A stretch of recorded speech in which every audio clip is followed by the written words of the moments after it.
So welcome to a brand new webisode, and lucky for you, this is take 2. I say lucky for you because usually when I shoot a second one right after I've shot one, I end up shortening it so I can get to the point faster. The reason I'm having to shoot it again was because Logan, my 8-year-old, he likes to shoot videos of his hermit crabs. He has 3 hermit crabs at home, this gigantic aquarium that we're borrowing from his grandpa, that his grandpa used to keep tarantulas in. Way more information you needed to know, but it's this huge aquarium. He calls it Crab Island, or Hermit Crab Island. Anyway, he likes to shoot videos of his hermit crabs. What's funny is that, you know, I'll put some of them up on the computer so he can watch them. I don't think he really cares to watch them. He just likes the idea. He just likes to videotape them, which makes me laugh. Anyways, he had videotaped a bunch and I ran out of space. And so the last webisode I was just shooting ran out of time. So I had to clear some space out. So hopefully he doesn't realize that I had to erase one of his videos. Actually, I don't feel too bad. I think I actually already dumped it off on his computer. So anyways, I got to go see the doctor today. I've got a abdominal wall hematoma.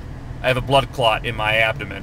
It was worse by the fact that my blood thinner level, you know, the thinness of my blood was way too high. My blood was way too thin, and apparently it was angering my hematoma. So I get to go to the doctor today. I went to the ER on Saturday. I was scheduled to have an ultrasound done today, but the pain in my stomach felt like it was getting worse. So I felt it was best to go to the ER and to figure out exactly what was wrong, because prior to my ER visit, I didn't know what was going on. I thought it might have been intestinal related. And it's a good thing I did, because if I hadn't, I wouldn't have found out that my blood was way too thin. So this afternoon, I'll find out exactly how we're going to treat this blood clot in my belly. Could have been a lot worse. Well, again, I don't know what they have to do to get rid of it, so we'll find out later on this afternoon. But it was interesting because I went and dug up some stories about what will happen to our ERs potentially under Obamacare, because I spent some time, again, on Saturday at the ER, and I mean, they're already slammed. I can't imagine what's going to happen to our ERs when Obamacare kicks in and people get free medical. People are going to want to go to the ER to get themselves taken care of and not want to make hospital visits. But the one thing I found out was that apparently they're anticipating and hoping that happens. Right now, our hospitals don't have the infrastructure in place to handle the demand that will be created under a more universal healthcare system. So what they're going to do is create a demand for hospital infrastructure, meaning they're going to create new buildings to handle the demand. And in doing so, they're going to push green technology and then provide taxpayer subsidies for that green technology for those new buildings.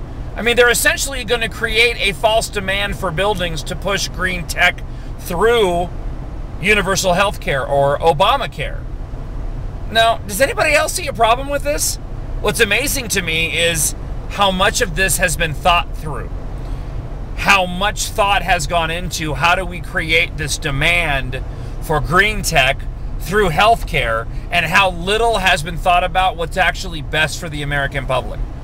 And that has always been, in my opinion, a privatization, free market, free enterprise principle look at healthcare. I should never be responsible for somebody else's healthcare, but that's exactly what's going to happen.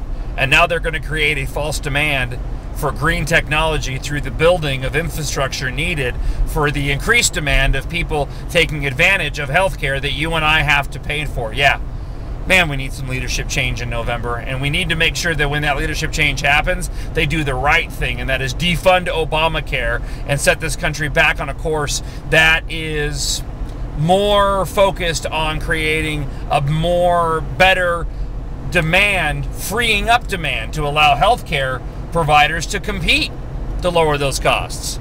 Now, I'm not saying I have all the answers. I just know that Obamacare is not the answer. So tomorrow's webisode, I'll probably give you an answer as to what's going on with me, but I don't think it's going to be too bad. I doubt they would have let me out of the hospital if it was serious. There's a brand new webisode. Go by the website homepage, donate to Honor Flight. Few weeks left for you to help contribute to send our Southern Arizona veterans to Washington, D.C. to see their memorial. Thanks for watching. Thanks for listening. And yeah, new episode tomorrow. Bye.